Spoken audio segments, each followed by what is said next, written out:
we choose investments to suit our lifestyle, we need to start and have a look at where we are financially at this moment. In doing this, we need to consider our personal financial needs and goals. Broken into the shorter term and into the longer term, the short term would focus on cash flow and the needs around that.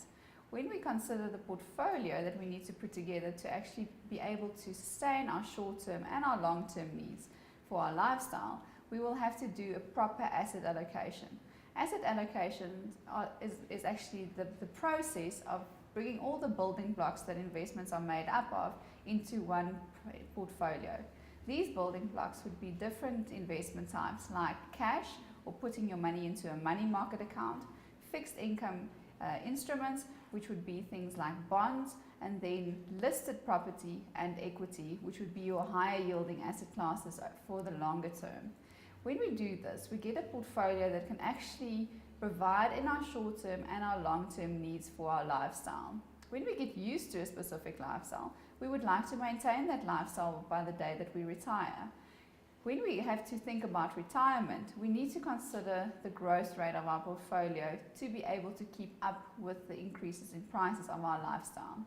Unfortunately, the quoted CPI in the country is not the one that your prices actually increase with.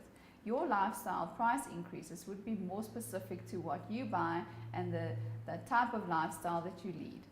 We have to consider that for the investments that we want to make for retirement. Retirement investments are investments that are focused on the long term.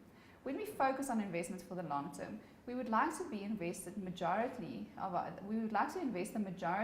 assets into an asset class that yields the highest return over the long term compared to other asset classes. This asset class would be equities.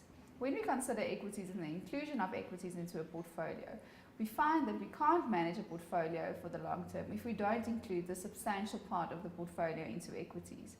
This higher yielding return will help us to maintain our lifestyle by the day that we have to retire.